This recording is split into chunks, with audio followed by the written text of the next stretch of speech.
My name is Oren Lakser, and on behalf of my co-president, Avi Zuzuk, the officers and council members of the Mizrachi Religious Zionists of Chicago, welcome to our annual Yom Yerushalayim celebration, Moadim L'Simcha.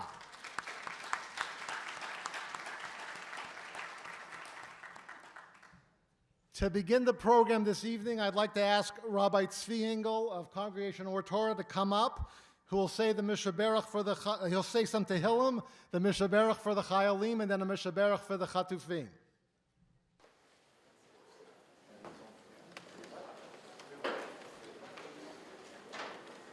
Shira malot b'mamakim praticha Adonai. Adonai shema v'koli, tiyenu oznecha kashuvot l'kol tachanuna. Im avonot tishmor yah Adonai miyamot. Im chas licha alman tivarech. Im Adonai nafshi, believer o chalti. Nafshi l'Adonai, mishomerim lavoker, shomerim lavoker. El Yisrael el Adonai, kim Adonai hachesed v'arbei mofidot. U'yifdet Yisrael kol avonotav.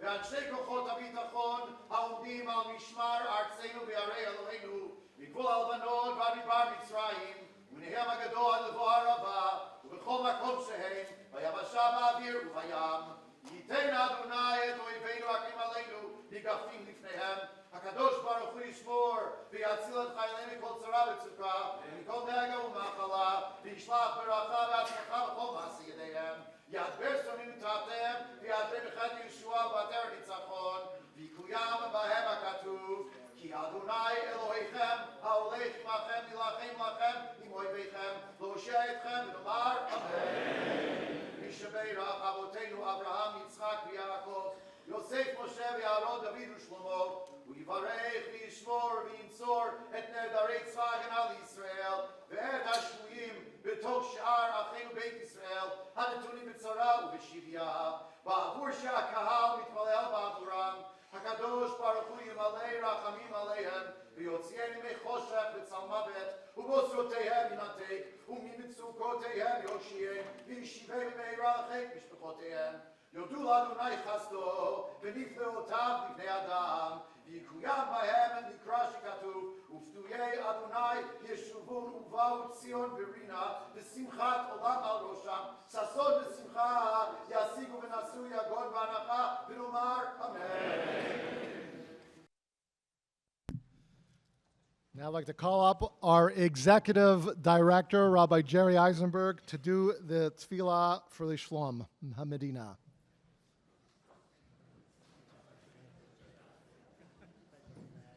I know.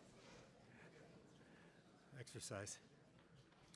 Avinu Shabashamayim Tzur Yisrael v'go'alo Bareches Medinas Yisrael Reishis Tzmichas Kulasenu Hogen Aleha Bevras Chastecha Ufros Aleha Sukat Shalomecha Ushalach Orachav Amitecha L'Rosheha Sareha V'yoatzeha V'sakaneim Be'etza Tova Milefonecha Chazek Es Yedei Meginei Eretz Kodshenu V'hanchilem Eloheinu Yeshua V'ateres Nitzachon Ta'atereim V'nasato Shalom Ba'aretz V'simchas Olam Liyoshvea V'yasachenu Kol Beis Yisrael P'kodna B'chol Artzos Pezureihem V'solichem Mehera Komamiyus L'Tzioni Recha V'Yerushalayim Mishkan Shemecha Kakosu B'soras Moshe Avdecha Im Yiyeh Ninechacha B'Ketzei HaShamoyim Misham Yikabetzecha Adonai Elohecha Umisham Yikochecha V'viacha El Haaretz Asher Yorshu Avosecha V'Rishta Yached Levavenu Li'aval Yiras Shemecha V'Lishmor Es Kol Divrei Sorosecha Hofa B'Hadar Gaon Uzecha Al Kol Yoshvei Sevel Artzecha V'Omar Kol Asher Neshama V'Yapo Adonai Elohei Yisrael Melech u'malchuso b'kol mashallah. Amen. Selah. Achenu kol beis Yisrael. Achenu kol beis Yisrael. Hanetzunim batzara. Shivya. Omdim bein bayam uvein bayam.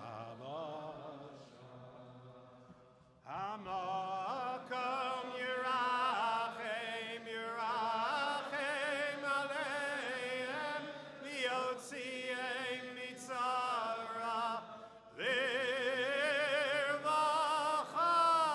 Umeafel Aliora, Umishibud Ligula Hashta, Bagala, Ubizman Karim.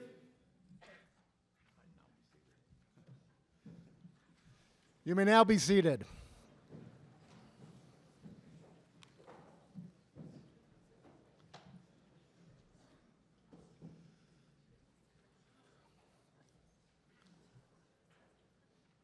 Since its founding in 1913, Mizrachi Religious Zionists of Chicago, the RZC, has been at the forefront of religious Zionist activity with projects that have garnered global attention for their excellence and contribution to religious Zionism and Medinat Israel.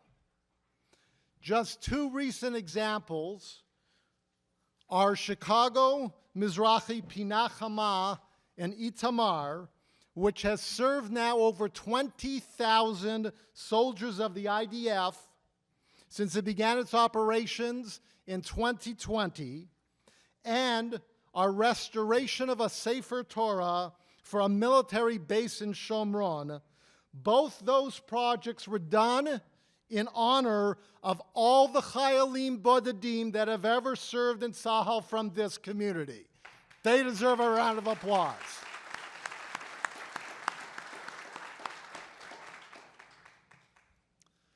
If you look at our website, the RZC.us, or just RZC.us, you can see a list of all the many programs that we have conducted even over the past few months. And you can then join us in person in our completely remodeled RZC building just down the block for all of our future programs. Number two, with the recent appointment of Rachel Cohen as the RZC program director and Kobe Greenfield as coordinator of the Mizrachi Chicago Israel Gap Year activities, we are headed to even greater achievements and bringing in younger people into our organization. That deserves applause. This would include our innovative new program, Maslul Mizrachi, as a pathway for that next generation to become the future leaders of our organization. That's just a few examples of the many years of contributions that this organization has played. None of this stuff could be possible without the help of our administrative assistant, Sarah Stopek, and of course, go ahead, give her applause. And of course, our fearless leader and executive director, Rabbi Jerry Eisenberg.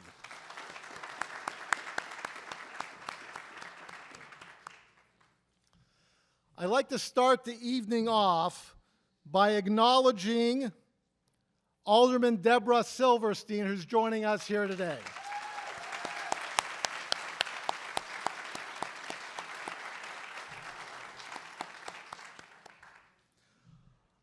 On May 12th, Mizrachi Religious Zionists of Chicago hosted an informal reception in Yerushalayim for Alderman Silverstein, who was honored to be selected to be one of the people from the diaspora to light the Yom HaZikaron Jewish diaspora torch at the Tekes Ma'avar before Yom HaAtzmaut. A tremendous honor.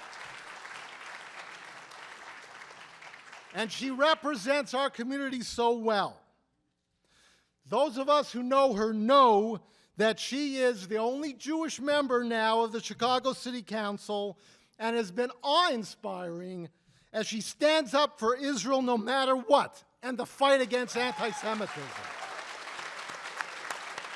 Kol hakavod to you.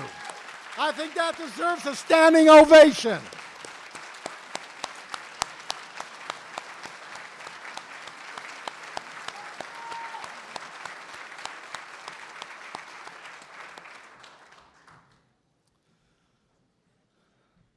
It is now my honor to introduce the Consul General of Medinat Yisrael to the Midwest, Mr. Yinam Cohen, who's joining us here tonight. He is a career diplomat with 18 years of experience in the Israeli Ministry of Foreign Affairs. Before arriving here in Chicago, he held the position of the Senior Policy Advisor to the Foreign Minister and Director of the Policy Department in the Minister's Bureau. Prior to that, Consul General Cohen was the director of the UN Political Affairs Department, where he oversaw Israel's diplomatic campaigns in the UN Security Council and the UN General Assembly. Mr. Cohen, thank you.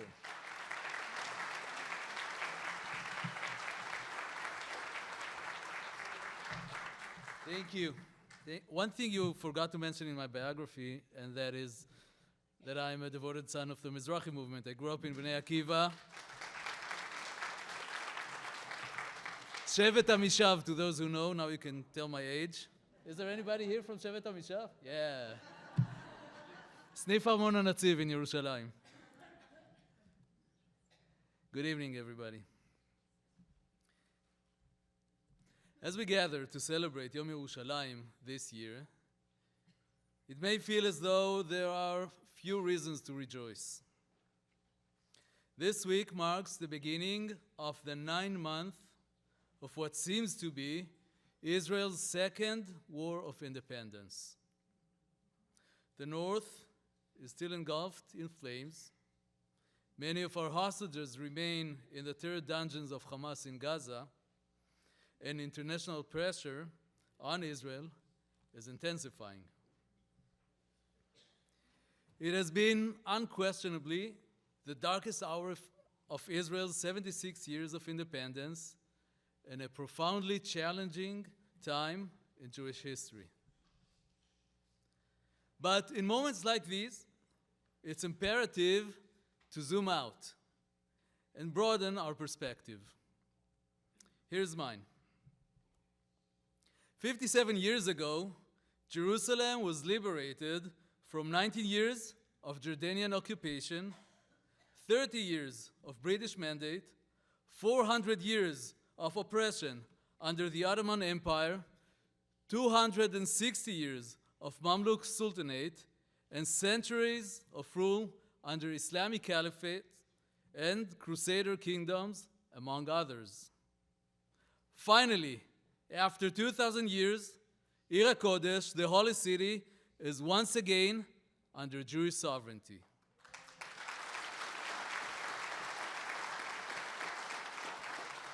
A reflection mirrored in my own family's history.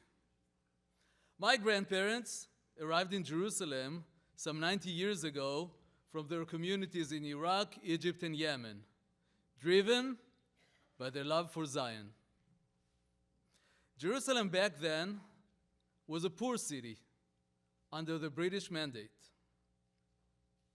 My parents were born in Jerusalem and raised in a divided city, unable to visit the holiest of places for Jews.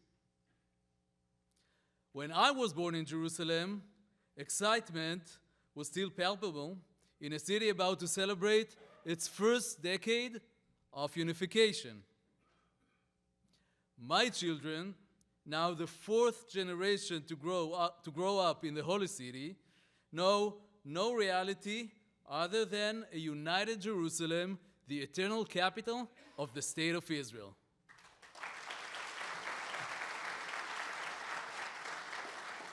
History moves swiftly. Perceptions have evolved. Jerusalem is the beating heart of Jewish history, of the eternal bond between the people of Israel and Hashem, and the seat of modern Israeli sovereignty. Yet, it is so much more. An old Israeli jest once claimed that the best place in Jerusalem is the exit to Tel Aviv. Today, that joke has faded. Jerusalem has become a thriving hub of technological innovation. The city is now home to a flourishing tech ecosystem with numerous startups and established companies pioneering in fields such as biotechnology, cybersecurity, and artificial intelligence.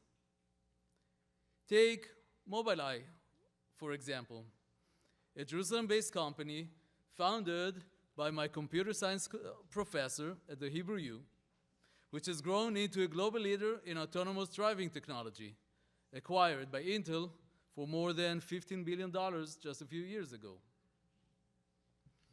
And this is just one example. But above all, Jerusalem is home.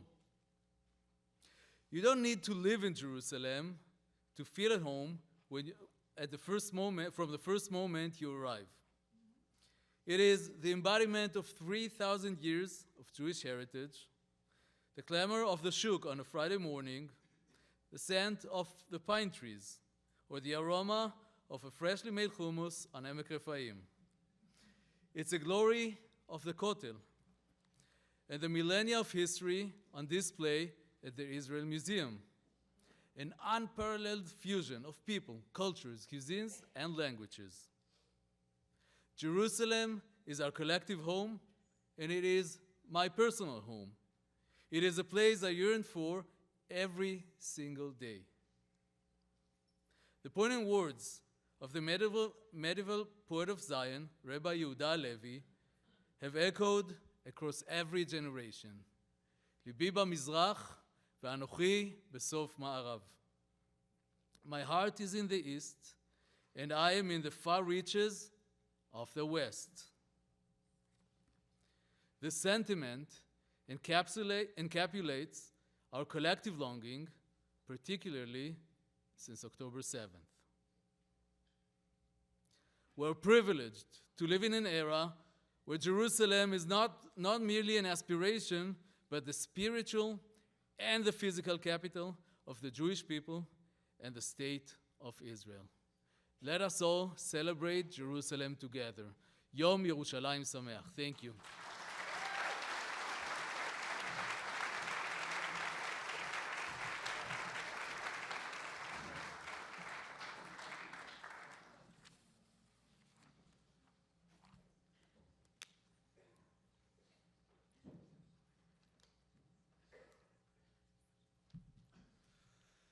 And now, to introduce our guest speaker. Hillel Fuld is one of Israel's most well-known tech evangelists and social influencers who on October 7th completely shifted his focus to dedicated Israel advocacy. Known for his leadership in guiding tech visionaries from ideas to revenue, Hillel now leverages his speaking communication skills as well as his influence on social media to share the truth and Israel's positive message. He works to spread the light of the Jewish people and combat anti-Semitism through social engagement. Hillel moved with his family from New York City to Israel at the age of 15.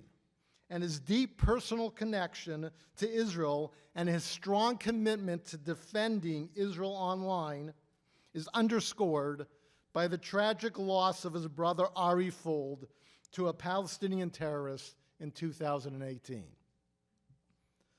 Hillel actively engages in social media where he has over 300,000 followers across platforms.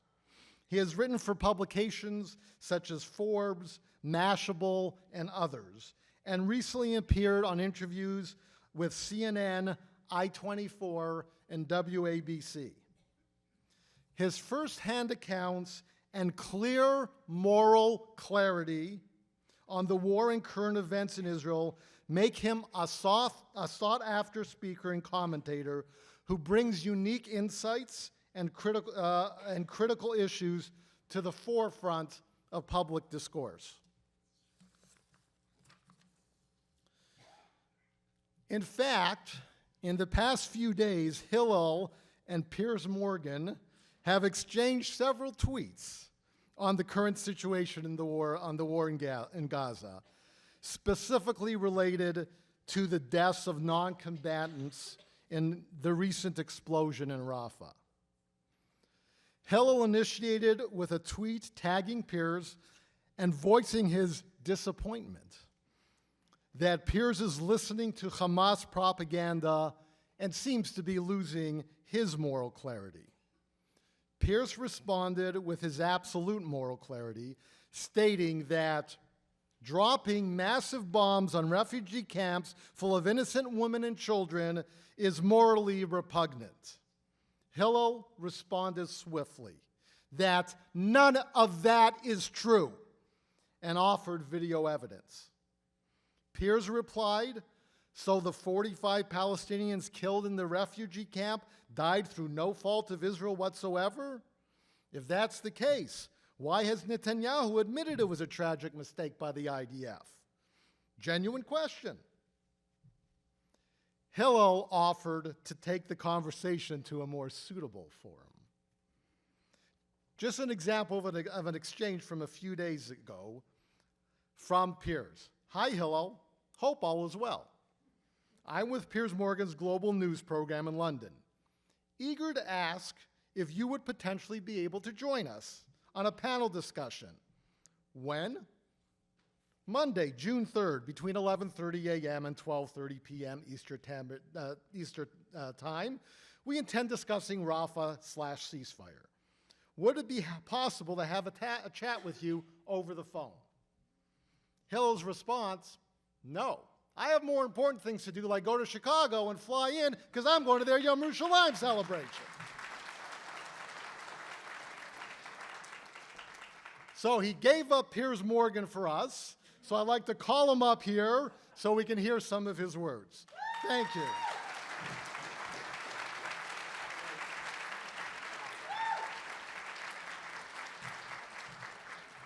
Holy moly, what an introduction. Your check is in the mail for PR.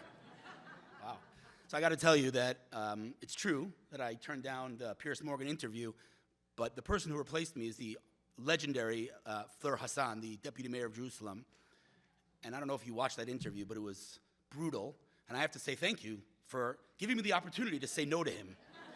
Because thank God I wasn't on that panel. I mean, it was just, it's like, moral clarity is so rare today. So that when you see people with actual moral clarity, it's refreshing. But he's an example of complete moral bankruptcy. And it's very sad to see, because once upon a time he did have that moral clarity, or at least he did a good job pretending that he did. Anyway, so just real quick introduction, who I am. My name is Hillel Fuld. I grew up in New York. I moved to Israel with my family 30 years ago, in the middle of high school, which, as you can imagine, was not an easy thing to do. At the time, I didn't know what hit me. But 30 years later, I can tell you it was the best thing that ever happened to me by a large margin. I live in Beit Shemesh, Israel, with 5 beautiful kids and an amazing wife from here. Maybe you know David Rothstein's my father-in-law. Yeah, you can give him a... All right. You have that on video. I call him Abba. See that? I give you a shout-out, Abba. It's really, I feel very strongly when I wake up every morning that I'm really living the dream in a very real way. And, I often say to people when I discuss Aliyah, I say, back in the day when many of us were growing up, Israel was like a third world country. You couldn't get tuna fish. I'm sure we all remember that. Now, really, I wake up and I look around and we're living in Gan Eden in Israel. I really, truly feel that despite the current situation. And so, really very strongly feel like I'm living the dream, both professionally and personally. For the last 15 years or so, I had built a technology consulting business working with startups, from 2 entrepreneurs in a garage to companies like Google and and Microsoft and Oracle and others. And really, it was, just a kid in a candy store every day. You know what they say, if you love what you do, you never work a day in your life. That was written about me, basically, for the past 15 years. And as mentioned, on October 7th, it wasn't, there was no question what needed to be done and what I needed to do. But on a very, daily, hourly basis, I feel strongly like I'm channeling my late brother Ari and his energy and what he did for the Jewish people. And really, it's, when I'm at a loss of words on Twitter, I look up to him and what would he do? What would Ari do now? And on an hourly basis, because as you can imagine, it gets pretty frustrating. And by the way, that is the reason that, as you know, this wasn't really publicized. My name wasn't publicized because, unfortunately, that's the reality we live in. I'm getting horrible emails and death threats on a daily basis. So the fact that all of you turned up, and it was all secretive, thank you. Thank you for that. Round of applause for you. I appreciate that. Anyway, so, that was really what happened on October 7th. I completely shut down my business, and I really kind of felt that everything I had done till October 7th in terms of social media and building my audience, I built for now. And so since October 7th, I focused on a mission that has two components. The first one is providing real-time accurate information to my followers, which generally speaking is mutually exclusive, because if you're real-time, then you can't verify it, so it's often not accurate. And if it's accurate, you have to verify it's not real-time. But because I receive information from various formal channels like the IDF spokesperson, my brother works in the Knesset, so I get information from there. I'm able to kind of cross-reference and make sure that what I'm tweeting and what I'm posting is accurate. And I have to say, not to toot my own horn, but if there's one thing I'm proud of in this war, it's that I think on one or two occasions it was something that was slightly inaccurate. But other than those two occasions, everything that I've tweeted and posted has been accurate, and that's something that has not been easy. The second part of my mission, I would say, is inwards. It's to our team, is to give people a reason to wake up in the morning, because we're all in deep devastation and deep mourning. And so if there's good news to share, I try my best to share that. Just for context, since October 7th on social media, my assistant just sent me the analytics yesterday. My posts have reached 1.2 billion impressions, which, thank you. Which makes me feel good, but to me, I think the more meaningful metric that I'm very proud of are the messages that I get from people who are not on our team before. Because people ask me all the time, are you preaching to the choir, right? And we're going to talk about that because it's an important question, the echo chamber, right? And the answer is that I've gotten probably tens of thousands of messages from people saying, I just did not know that that's what Zionism was. People have said to me, I was anti-Israel, and you completely opened my mind to a whole different perspective. And that, to me, is really where the real impact is. And by the way, again, something I learned from Ari, because I have to admit that, I have my moments, and I try to engage and respond, but I have my moments. There are people out there that it's difficult, and Ari engaged with everyone. There was no such thing. And I would say to him, Ari, it's 4 o'clock in the morning, and you're talking to some anti-Semite, go to sleep. But he didn't, to him, that was his job in this world. And he'd say to me, even if he's not listening, there are tens of thousands of people watching this dialogue that are on the fence, and they need to know the truth. And he was right. And again, he was, the strength that he had was supernatural in a very real way. So I try my best. Is that rain? I was warned that there was going to be rain. I was like, when's it coming? So I do my best, and it's not been easy, but it is very satisfying, especially coming here and people coming over to me. When you write on a phone, right, it's very hard to know what kind of impact you have. I could look at the numbers, but it's not faces. So when people come over and say, your posts impact me, it blows my mind, to be honest. So I do want to share with you a little bit of a different perspective on many things. First of all, I want to talk about the pre-October 7th Hillel. I wore many different hats in the tech world, journalist and a blogger and an entrepreneur and a marketer. And so I had a very different kind of perspective on what was going on in Israel, what is going on in Israel in terms of tech. And it really is biblical. It is really miraculous what's going on in Israel in terms of innovation, but specifically the type of innovation that is making the world a better place in a very real way. And, we're not here to talk about technology, but it's really unbelievable. And I was telling someone tonight about an interview that I did many, many years ago with a man named Dr. Rick Klausner. Dr. Rick Klausner was the director of the National Cancer Institute, and he was the man that every president of the United States came to with a blank check and said, cure cancer. He managed more cancer research money than anyone in the world. And I interviewed him, and it's on YouTube, and the reason I say that is because I would not have the guts to even say what I'm about to say had I not had it documented. I said to him, Dr. Klausner, we have drones, we have self-driving cars, we have artificial intelligence. Why have we not cracked cancer? And I thought he was going to say to me what everyone says when you ask that question, that there's no curing cancer. It's different types of cancer, and it's all. But he surprised me, and he said, we have. I said, what do you mean we have?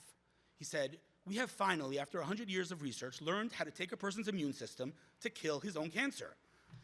And he said, there are types of cancer, and he named leukemia and lymphoma and a couple of others, that we have cured. So I asked him the obvious question, how could that be? There are people dying of leukemia and lymphoma. So he said, a lot of these treatments are not yet FDA approved, and they're not yet available to the public, but we have medically, scientifically cured these types of cancer, which blew my mind. But what he said next blew my mind even more. He started to list the different leading treatments and cancer cures, and out of the list of maybe 40 that he mentioned, about 28 of them were developed in the state of Israel. It's, like I said, we're not here to talk about technology, but when you look at a technology ecosystem, there are many ways to analyze it, right? And I just want to give you a glimpse into how miraculous it really is. We're in a shul. Money isn't the most important thing, but let's just talk about it for 1 second. So when you look at a technology ecosystem, it's funded by investors, and it's important to look at what kind of support Israel has. So just perspective. In 2020, $11 billion were invested in Israeli startups. A country smaller than New Jersey. $11 billion. That is, I think we can all agree, a pretty large number. Anybody want to take a guess how much was invested in 2021? Went from 11 billion to 12, 15, 19, 26 in 1 year. So it's hard to understand, again, given that Israel is such a small country in the worst neighborhood on earth, right? Because as an investor, you're looking for stability. The last thing you want is instability. But money doesn't do it justice, right? And the fact that Google and Apple and Microsoft, just out of curiosity, who has an iPhone? Raise your hand. Android? I'm so sorry. No, I'm just kidding. But iPhone, when you unlock your iPhone, what's that technology called? Face ID, right? Does anybody know who invented Face ID? An Israeli company called PrimeSense that Apple acquired. So every time you unlock your iPhone, you're using Israeli technology. But it doesn't stop there. Amazon and Google, they're all not only in Israel, but they're building core elements of their portfolio in Israel. And it's wild to see. And it goes farther than that. And again, I'm not going to get too much into it, but it's unbelievable to see what Israel's doing. But specifically, as you mentioned, Yerushalayim, right? When you think of Yerushalayim, you think of the Kotel, you think of our tradition and our heritage. But people don't know this. Some of the biggest exits in Israel's history are in Yerushalayim. You mentioned Mobileye and NDS. I mean, we all know that in 5 to 10 years from now, our cars won't have steering wheels. But we don't know who's going to power those autonomous cars. The answer is Mobileye. I had the incredible opportunity to go to Amnon Shashua's house, who's the inventor of Mobileye and many other companies. And we drove, I should say I rode, we didn't drive because it was self-driving. We rode from Mivaseret to Yerushalayim in a fully autonomous car in Israeli traffic. Enough said, right? I mean, miraculous, truly, truly miraculous. And so really, it doesn't just, when you talk about Yerushalayim, it's not just the past, it's the future. And the list is extremely long. The ecosystem in Yerushalayim, the companies that are being built there across all sectors are leading the world. It's unbelievable to see. We all know the energy in Yerushalayim, but it's truly biblical what's going on there in terms of technology. So October 7th, we shut that down and, refocused everything on this. And, I have, like I said, a little bit of a different perspective on what's going on here. And it's a difficult perspective. It's a challenging perspective to swallow right now. But before I tell you what that perspective is, it's important to look into our history. And I'll say that if we lived in the time of Purim, and I said to you that one day, Purim was going to be the happiest day of our calendar, you would have said, that is the most insensitive thing I've ever heard in my life. Achashverosh wasn't just a king. He was a king of 127 countries. He was the ruler of the world, and he agreed to annihilate us. We were done. And here we are celebrating. How is that even possible? We know the joke, right? They tried to kill us. We won. We eat, right? We know that. But Hanukkah, we weren't winning that war. We were not winning that war. We were done. Pesach, 210 years of backbreaking slavery. And here we are celebrating. This war, we are in it, so it's hard to see. But this war is one big, and I'm sorry, this might offend some people, one big miracle. Hear me out. Hear me out. October 7th, okay? Listen, nobody has to tell me about loss. I know loss. And I'm not belittling, God forbid, that horrible, horrible dark day. But try to put yourself in a Purim perspective, in a historical perspective, okay? Just imagine the following scenario. But please try to step out of the war. 50 years from now, okay? You're looking back at this war. We will never forget the loss and devastation. That's not going anywhere. But please try to think about the following thing, the following scenario. 3,000 terrorists march into a country smaller than New Jersey with 8 hours of free hand and unlimited access to automatic weapons. How many people would you expect them to murder? 150,000? 100,000? Not 1,400. Now, please don't misunderstand what I'm saying. I could not use the word miracle to describe that horrible day, and that's not what I'm saying. The pain is indescribable. But we have to, for our own sanity, we have to try to understand that we don't know why God does what he does, and I can't explain it. But just imagine, had God not been involved, what could have happened that day? But you know what? Let's put October 7th aside because it's so raw and it's so hard. It's so hard to swallow. Let's talk about everything that's happened since that day. I had the incredible opportunity to interview Dr. Danny Gold, who was the inventor of the Iron Dome. I said to him, Dr. Gold, tell me what happened. How did you invent this technology? Now, this is a man who's completely secular, and he said to me, Hillel, I sat with the brightest minds in the country in a room, and we had rockets raining down on our heads, and we said we need to figure something out. And everyone came up with their own ideas, and he shot them all down. Pun very much intended. And he said, that's not good enough. I want to detonate rockets midair. And there was silence in the room. He said, you want to what? He said, I want to detonate rockets midair. They said, you can't do that. A rocket's in the air for seconds, flying at insane speeds. You can't detonate a rocket midair. He said, that's what I want to do. And he went to the Israeli army and he said, I'm going to build a system that's going to detonate rockets midair. You know what they told him? Impossible. So he went to the Israeli government and he said, I want to build a system that detonates rockets midair. And they said, impossible.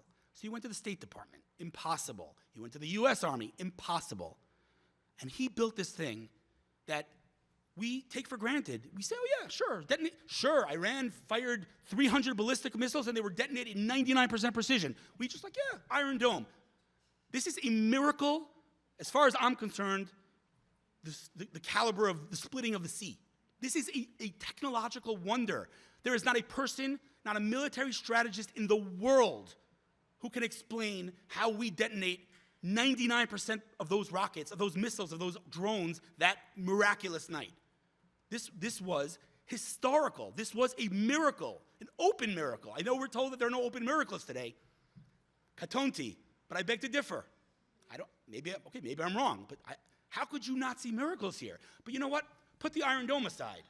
We hear these reports. They fell into empty spaces, right? These rockets that aren't detonated by the Iron Dome, empty spaces. I mean, you've been in Israel. Where are these empty spaces? Where are these empty spaces in this tiny little country? And thousands of them are falling in empty spaces. These are miracles. We are witnessing Kriyas Yam Suf every single day. But here's the thing. We have a tendency, us Jewish people, to not see the miracles right before our eyes in every generation. I mean, we learn these things. The Chamushim alu b'nei Yisrael meretz Mitzrayim, 1/5. I mean, after the Aseres Hamakos, 20% of the Jews left Egypt. How? Where's the lie? How is that even possible? Because they said, that's not miracles. It's all right. You know, they could explain there was winds and the dam and Sfardet, right? We don't see, these are miracles that are happening every single day, and we need to see them. Again, please don't misunderstand. I'm going to keep saying it. I'll tell you, by the way, I'm going to tell you a story why I keep mentioning that. Funny story. About 6 months ago, I get a message, a WhatsApp from a stranger who says to me, my name is so-and-so, I'm in Israel with a group of Harvard alum, and we have a gap in our schedule, would you be willing to speak to us? I said, it's a delegation, who's in Israel, they're on our side, sure, why not? I didn't ask for any context on the audience. Big mistake. So I got up there and I said, how could you not see Hashem? And this kind lady interrupted me in the middle of my sentence, and she said, that is the most horrible thing I ever heard of. How could you say, God, this is a colossal failure of the Jewish nation and the Jewish people and how could you see God? And she was going at me. And I was like, I didn't mean that it's not bad. I didn't mean that we're not in pain, but just think how much worse she was not having it. And then this other lady gets up and she says, I want to say something. And I'm like, oh, great, she's going to defend me. Not so much. And she says, I think we should go back to our original itinerary, which you were not on. So when I talk about the miracles, I have to give that disclaimer because it is. I don't blame them. It's hard. It's hard to see it when we're in it. But we have to. We have to.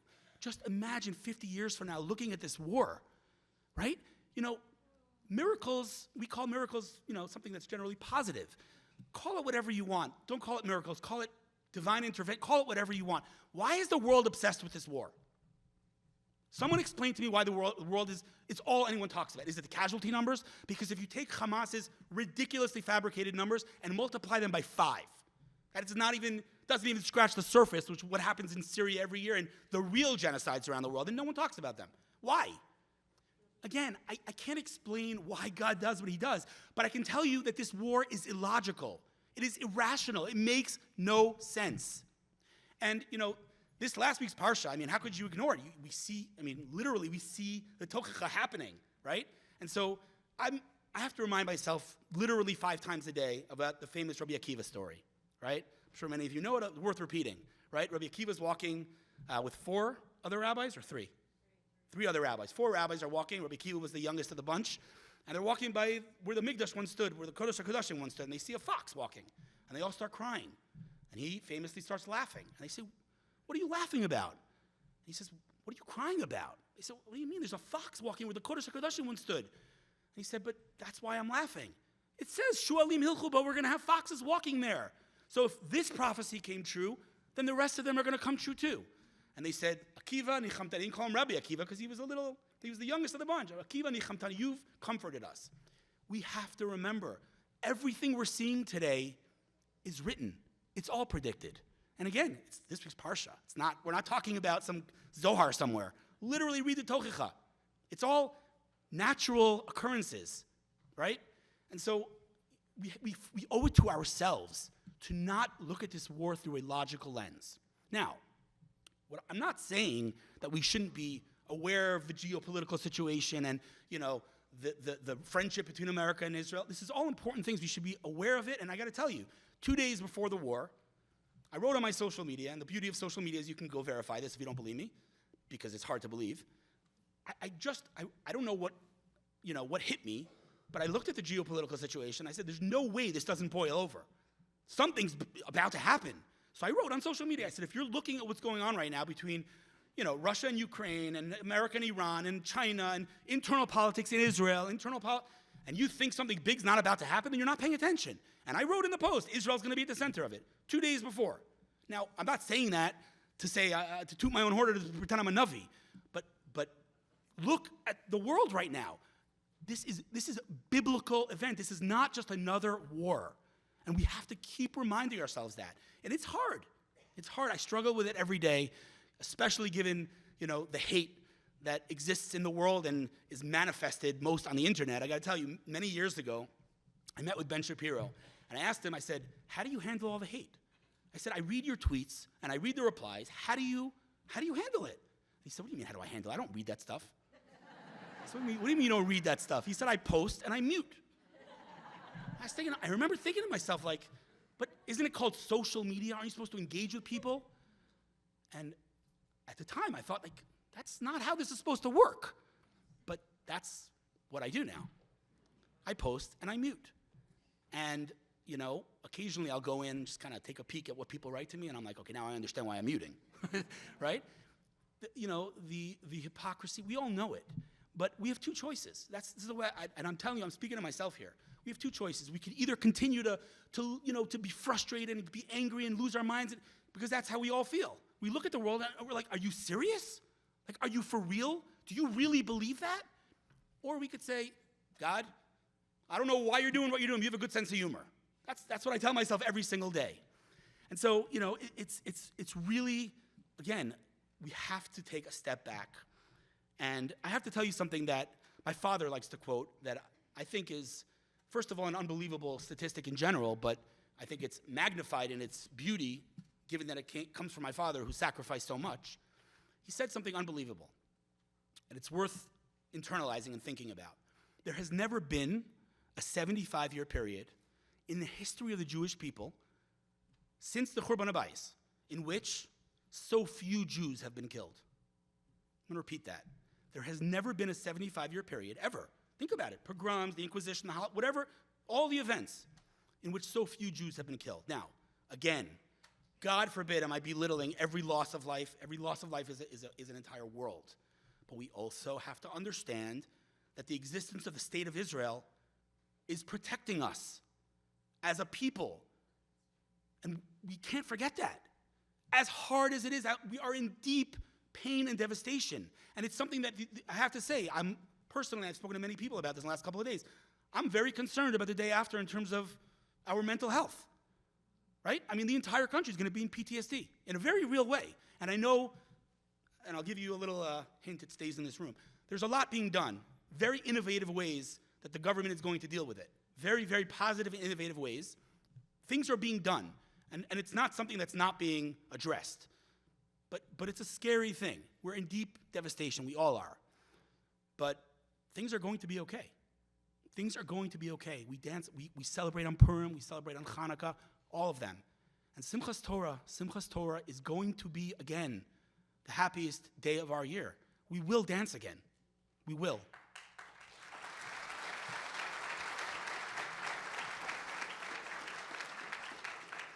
I do want to talk a little bit about something that I'm sure, we're going to do a Q&A afterwards, and I'm sure this is the question that many people are going to ask about the PR war, right? Why are we losing the PR war, right? It's a great question, and it's a big challenge, and it's worth talking about for a split second. I think that there's a common misconception. I think, first of all, we're doing a lot better than we used to do. That's first of all. And there's real analytics to back that up. It's not just a, but we're not losing the PR war because of the reason that most people think we're losing the PR war. I think most people think we're losing it because they outnumber us. That's not the reason. The reason, in my opinion, and now I'm wearing my previous hat for a second, the marketing hat, the reason I think we're losing it is because their narrative is super simple. You are oppressing us, free Palestine. That's it. That's the whole thing. Easy to understand. What's our narrative? What is our narrative? Look at any Jewish influencer online, all amazing people who have dedicated their lives to defending the Jewish people, and I love them all. But what are they yelling about all day long? The world hates us so much. Yeah, you know what? The world hates you, so maybe stop yelling about the fact that the world hates you because no one's listening, right? And I'm not saying we shouldn't raise awareness for anti-Semitism, but maybe use our resources for something a little more positive. Oh, look at the New York Times article. Look how double standard. Okay, yeah, there's a double standard. Is that the best use of our time and resources? I don't think it is. So what should be our narrative? In the beginning of the war, Rav Ephraim Goldberg came to my shul in Beit Shemesh, and he said something that impacted me more than anything I've heard in decades. He said something unbelievable.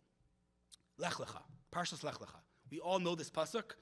Maybe all of you thought of it. I never thought of it. In all my years learning Lech Lecha, I never thought about this pasuk. Va'avarcha mevarechecha, right? Those who bless you, Avraham, the Jewish people, will be blessed. Umekalelcha, you don't have to be a grammatical genius to realize that the next word should be akalel. I will curse. It's just parallel. Va'avarcha mevarechecha, umekalelcha akalel. But the Torah doesn't say that. It says umekalelcha aor. Why does it switch language like that? It's a legitimate question. He said something unbelievable. Aor has the word or in it, right? He said this is the right way to read that pasuk. Va'avarcha mevarechecha, those who stand in your corner, the Jewish people, will be blessed. Umekalelcha, those who don't stand in your corner, your darkest hour, aor, they will see your light. They will see your delegations. They will see your tzedakah. They will see Mizrachi. They will see the work that you guys are doing. You know, I come here, I got to tell you, I meet the people in this community. I'm not just saying this. I promise you I'm not just saying this. I go to communities, there's something special here. There's a warmth that I have not experienced in a very long time. And amazing food, by the way. Amazing food. But really, I mean, the work that's being done here, you know, oftentimes they look at Israel, the heroes are there. There are heroes here in this room, real heroes. And I don't think that the work that's being done here is any less important than Chayalim in Gaza, or people on Twitter, or wherever, whatever. Everyone has a job. Everyone has a job. And the work that's being done here is Avodas Kodesh. Truly, truly Avodas Kodesh. And that, round of applause for Mizrachi. I should have started, by the way. I feel you're supposed to open with Kvod Achzania. So I do want to thank Rabbi Eisenberg for having me here, and thanking all of you for coming tonight and having me here. I should have started with that. I apologize.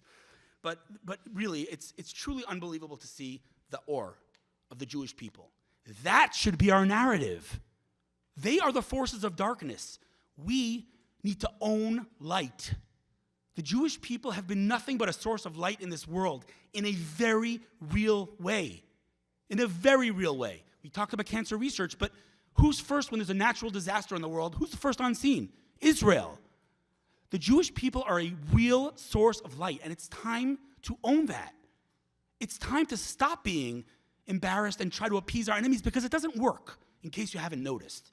It doesn't work. And I gotta say, the script keeps repeating itself, right? I mean, we all know that history repeats itself, so if you wanna know what's gonna happen, open a history book. It's the same thing every time. And I don't mean to be an alarmist here, a little bit.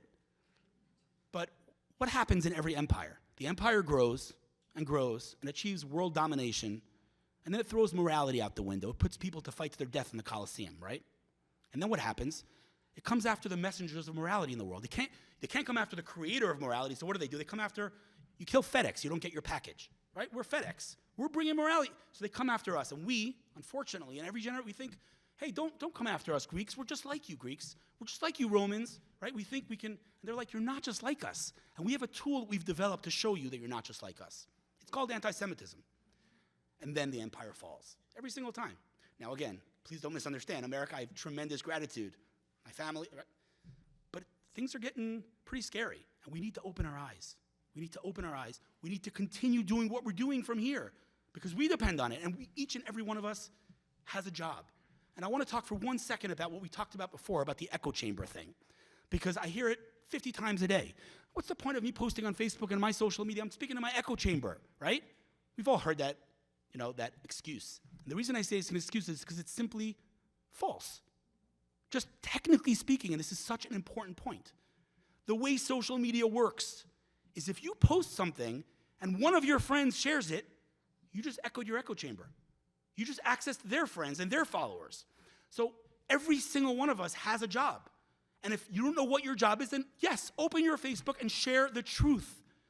Because all it takes is one person to share that, and you just exited your echo chamber, and you just accessed people whose minds you could actually change. So don't be discouraged. Don't think that you don't have the ability to have an impact. If Ari taught me anything, it's that one person can change the world. Someone told me this week, this is a story that I haven't even told ever because it just happened. I mean, they just told me about it. Unbelievable story.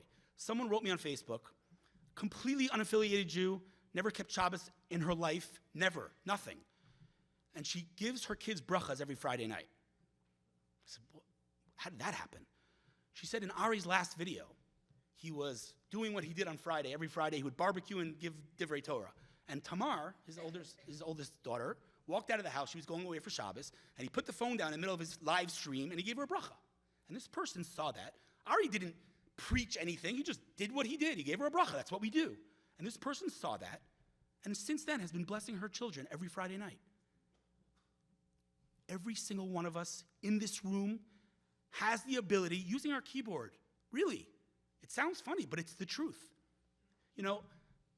With all due respect to my X amount of followers, whatever the number is does not even correlate in any way to 1.5 billion impressions. So how did I reach that? It's not because I have X amount of followers. It's because the content is meaningful, it is impactful, it is accurate. So all it takes is one person to share your truth, and you could really have an impact. So my message to everyone here is twofold. First of all, we need to embrace it. We're in pain, we're in suffering, and that's not going anywhere. But we will dance again. And the words Am Yisrael Chai that we all love, those aren't just words. It's not just a phrase. It's a historical reality. You want me to prove it to you? Raise your hand if you know any Babylonians. Nobody? It's a historical reality. We're not going anywhere.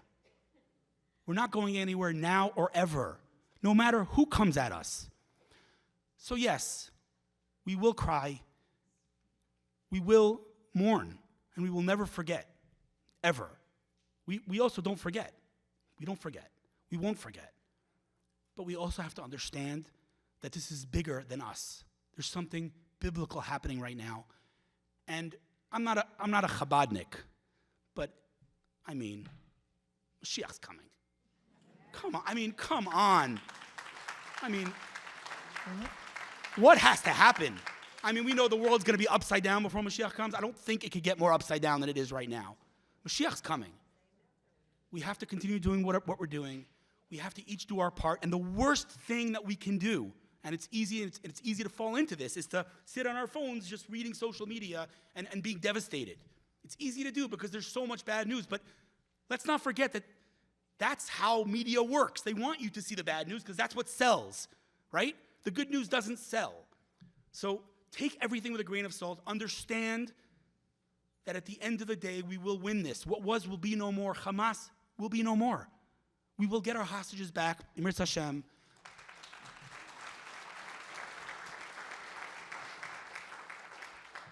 We will win this war, and we will celebrate. We will celebrate Simchas Torah again. I'm telling you this because, again, all of our holidays, it's the same thing. So each of us should do our part, daven, a lot of Tehilim, but just remember our narrative. We are a source of light. We are the Or, and we need to own that, and we not to be ashamed of that, even if it offends people. It might offend people. Call me a supremacist, call me whatever you want. Look at the Nobel Prizes won by Jews, 0.2% of the population. Explain that to me. There's no explanation, except for one. So continue to own the light.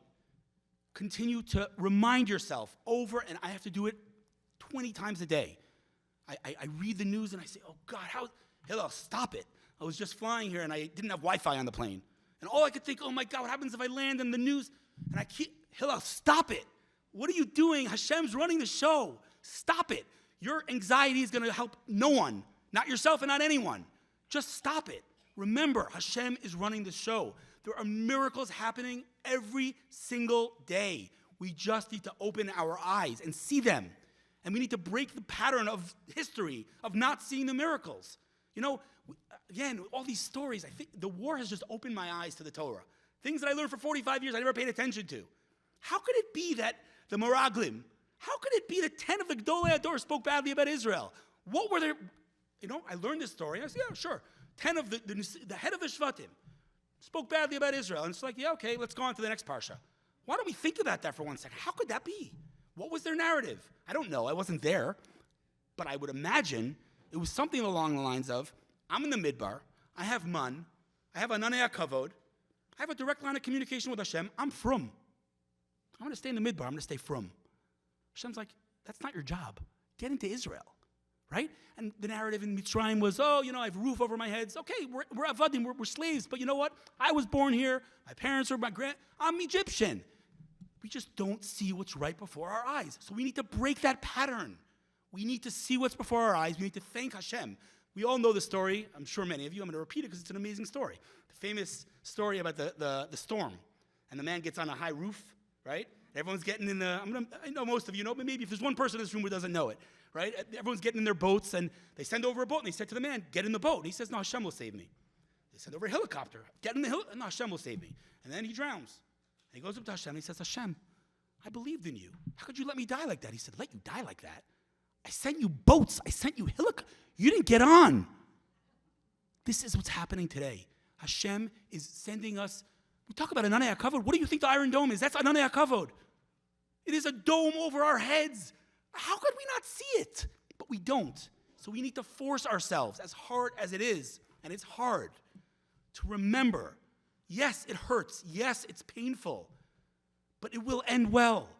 Hashem is in our corner, and he's doing unbelievable, truly unbelievable things. Show me one military strategist in the world who can explain to you how we won the Six-Day War.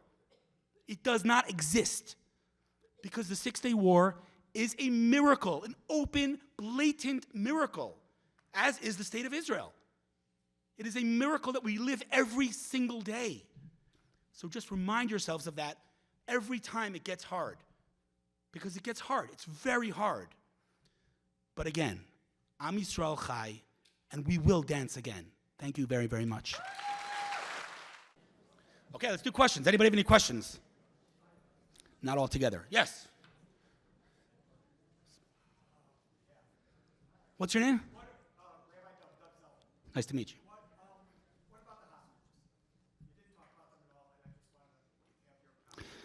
Yeah, it's very painful, very, very painful, and I don't have any information that you don't have. Again, for 1 second, I'll put on my previous hat.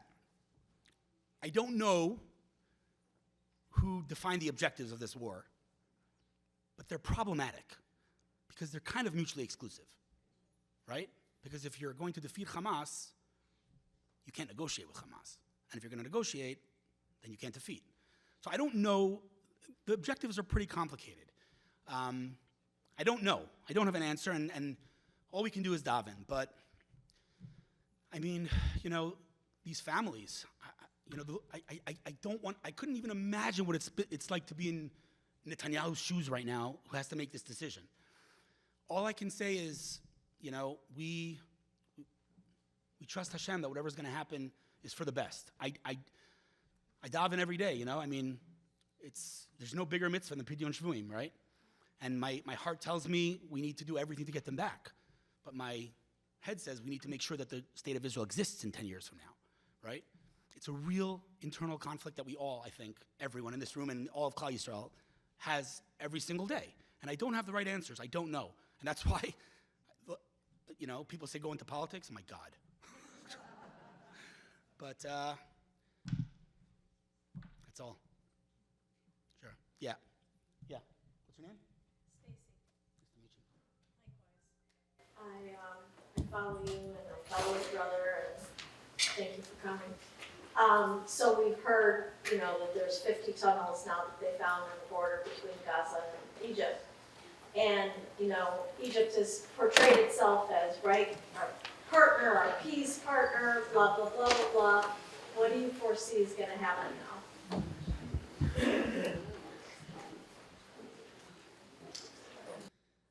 I think, let's first of all say it as it is. They're not our peace partner. They don't love us. They never did love us. They never will love us. People say Esav Sonel Yaakov. People forget the beginning of that sentence. Halacha biyadua. What does that mean, halacha biyadua? What does that mean? What does that add to it means that it's just a known thing. There's no explanation. People try to find it. They hate us because of this. They hate you because you're not white enough in Germany. They hate you now because you're too white, right? White colonialists. They hate you because you're rich. They hate you because you're poor. There's no explanations. Halacha biyadua, they hate us, period. Which is a sad reality, but it's the reality. So first of all, let's just put that out there. They're not our friends. But there is geopolitical, considerations here, and I don't think anyone's interested in opening another front. Do I think that peace with Egypt is sustainable and long-lasting? Absolutely not. And I think that the first chance they will get and have gotten, they leveraged, and 50 tunnels, right? But I don't think there's going to, I hope there's not going to be another front. I don't know what's going to happen in the north. I know Biden's trying everything he can to prevent that war, but I think we're days away from that. I hope not. But the north it's like the end of days there. My heart goes out to these people. It's just, not enough press coverage of this, because everyone's talking about Gaza, but you know what's going on in the north? So I don't think anything drastic or extreme is going to happen in the near future with Egypt, but we also have to keep reminding ourselves who our friends and who our enemies are. And these are not our friends. They're not. That's why America didn't want us going into Rafah? So that's the $1 million question. Why was he pressuring us like that? I don't know. I don't know. I'm sure many of us have speculations. It was an unparalleled level of pressure. So maybe it's because of that. Something inside of me says there's something sinister here. I don't know. I don't know anything, but yeah. But so the answer is I don't know, but I don't think in the near future we can expect anything too kind of real confrontational with Egypt, I hope. Yeah. What's your name? Regine. Hi. Hi. Thank you for coming. First of all, on a personal note, regards from my sister who's in a book club with your mother. With my mother or with my wife? Really? My mother was to book club. Who knew? I knew my wife did, but okay. I just wanted to ask you because before October 7th, it looked like Israel was on the brink of civil war. I mean, we had Israelis at each other's throats, and maybe that's one of the miracles that happened. But it seems, from my perspective at least, as I'm watching, it's starting to happen again. That Israelis are once again becoming polarized. You've got the hostage families pulling on one side, understandably. You've got, the left and the... It just seems like, I mean, do you see that the unity that we saw develop after October 7th is dissipating? So first of all, I think it's really important to mention, and again, this is just another thing on a long list of things I never paid attention to until this war. What is the first thing, literally the first thing that the Torah describes the Jewish people as we got the Torah? When we became a nation, the first thing the Torah says is, Vayichan Sham Yisrael neged ahar, ki ish echad belev echad. We were unified. That is our strength. Literally, the first thing the Torah describes is unity. That is our strength. And when we have the opposite of unity, that is our weakness, and our enemies smell weakness. And so, please don't misunderstand what I'm saying. God forbid, not saying that that's why that happened. No one thinks that October 7th was planned in 2 months. I mean, it's 20 years in the making. But it is our responsibility as a nation to do whatever we can, and I mean whatever we can, at all costs, to maintain unity. And, I remember, I think my first trip back to Tel Aviv after October 7th, driving on the Ayalon and seeing, billboards that were once Bibi Lech to now Shema Yisrael Hashem Elokeinu Hashem Echad, and Mashiach, and I was like, my heart. Unfortunately, the old billboards are back now. And it's a tendency that we have, unfortunately. But I don't think it's as bad as it was. I don't. I think that there are some people who are the extreme who are making a very big mistake right now and thinking that they have the liberty and the luxury of not staying unified. But I think the vast majority of Israel, and we were talking about this last night, is 100% unified behind this war. The world likes to pretend that there's, there are protests, but not about whether or not we should have gone into Rafiach and Tarafa or not. The entire country is unified about that. But yeah, unfortunately, we are seeing the cracks begin to form, but it's not anywhere near. It's a different universe than what it was before. And I hope that the cracks will stop. But it's sad to see that people don't understand that that is our weakness. We need to, no matter what, we need to maintain, and it does at all costs. It doesn't matter. That is our top priority as a nation. But it's a problem. It's a very sad reality, yeah. Can I ask one other question? Sure. It seems to me that with Iran behind all of this, that taking out Hamas is certainly a noble objective and a goal, but You kill the ideology. well, no, I was going to say it's like going after the Vichy regime and leaving the Nazis in power in Berlin. I mean, are we really going to accomplish much? Very good question. There's been a ton of literature written on what really, was behind Iran's, orchestration of all this. And the most rational explanation I've heard is the Abraham Accords, right? They just did not want us to, but, of course, we have to go after the head of the snake, of course. But right now we have a more immediate danger. We need to get rid of that danger and that, on our borders, right? That right there, we were talking about miracles. On what planet, in what world does it make sense since 2005 for us to have these radical Islamists on our border? Like, why didn't we have it's another thing. It doesn't make any sense, right? So you could look at it and pull your hair out of your head and say, or you could look at it and say, I don't know why any of this happened, but so yeah, we have to go after Iran, and I don't think anyone has any doubt that Israel will go after Iran, but I think we have to do with the immediate danger right now, and that's, Hamas is our immediate danger, unfortunately. Yeah. Seema. Hi. You mentioned ignoring the negative comments and replies on Twitter and other social media. I'm curious what your take is on relationships in the real world with people who maybe are not Hamasniks, but will say things like, I think the news coverage is unbiased. You know, do you maintain that relationship? Do you let it die? It's a challenge. It's a very big challenge because, as you can listen, the tech world is predominantly liberal, which in a normal world, liberal should mean pro-Israel, but we know the reality, right? And so my whole tech world is anti-Israel. Everyone. I mean, I'll just name one example, and it's not Lashon Hara because he's open about it. There's an investor named Paul Graham who started an accelerator for startups that ended up giving birth to companies like Airbnb. He's widely regarded as one of the top 5 investors in the world. One of the smartest minds in tech.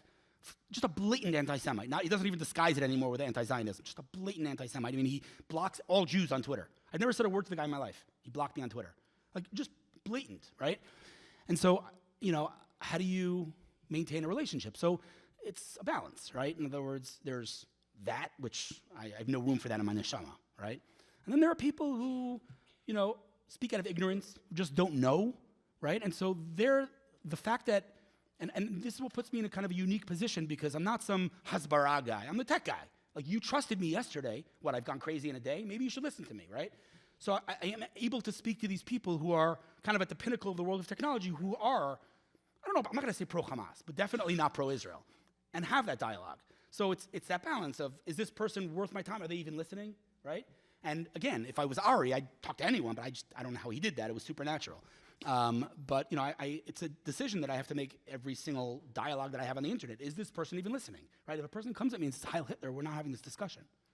You're not worth my time and resources. But if a person says, well, I mean, didn't you kill 40,000 innocent people? I'll say, okay, just let's have that discussion. Where did you get that information from? Who told you that? They say the Gaza health ministry. Who runs the Gaza health ministry? Hamas? You're quoting a terrorist organization. Okay, let's go with that. You want to quote a terrorist organization? Fine. Just tell me, according to those numbers, how many of those people were terrorists? 0? Because according to Hamas, we killed 0 terrorists. Does that make sense to you? If you're a rational person, you'll realize at that point in the conversation that what you're saying is ridiculous. If you're a person with integrity. And the way I see it, there are 3 groups on the internet. There's us, right, who we don't need convincing, but we need reinforcing.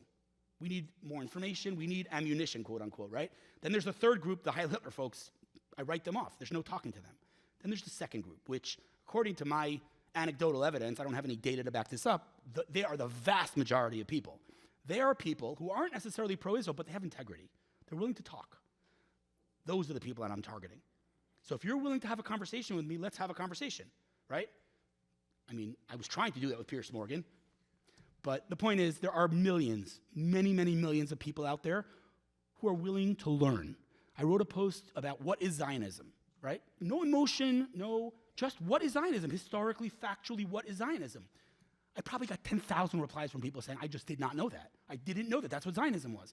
So those people who are on the fence, kind of, they're worth talking to. But you have to strike that balance. It's not easy. It's not easy at all. Thank you very, very much. I get off of the safely this time.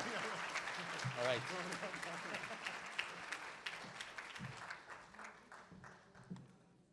Thank you very much, Hillel. That was fantastic. Thank you.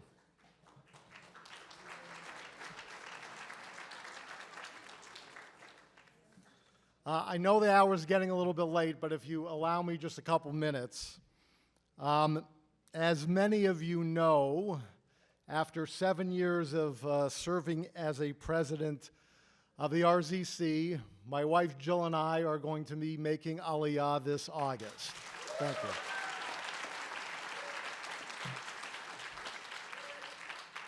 My first message to all of you is, join us. It is time. It is time to return home. It is time to plant roots in the Jewish homeland. It is time to allow the soil of our land to nourish your hearts, your minds, and your souls. It is time. Think about it. In 2013 was a very auspicious year in Israel, not because anything in particular happened, but that was the year that the Jewish population of Israel surpassed 6 million. 65 years after the formation of the state, 68 years after the end of the Shoah, there was somebody in Israel representing every person who passed away and was taken for us in the Shoah. Now imagine, just imagine, if in the next 16 months, by October 7th, 2025, 1,600 people from here make Aliyah, so that every single soul that was taken from us now has a representative living in the land of Israel. Just imagine that.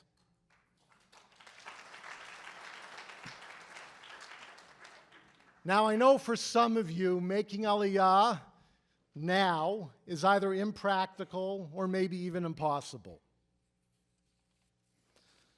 To you, I say, as Hillel said, continue to support, continue to advocate for, continue to defend our Jewish homeland. Continue to teach your children, your grandchildren, your great-grandchildren, your parents, your grandparents, your great-grandparents, the centrality of the state of Israel and how we define ourselves as Jewish people. To do that, you can continue and you should continue to support organizations like ours, organizations like the Religious Zionists of America, organizations like World Mizrachi, Moshava, B'nai Akiva, Moshava Ba'ir, and so many other organizations. The irreplaceable Lord Rabbi Jonathan Sachs said in 2014, after he was awarded the Guardian of Zion Award in Yerushalayim, he looked out at the audience and he said the following: "We have had the privilege to be born in a generation that has seen Yerushalayim reunited and rebuilt. We have seen the Jewish people come home. Now Hashem is calling us all to be guardians of Zion. We must all stand up for the one home our people has ever known, and the one city our people has loved more than any other. We've heard about a guardian of Zion who's defending us at the City Council of Chicago. We've heard now from another guardian of Zion. We should all, every single person in this room, if you can't make Aliyah, be a guardian of Zion."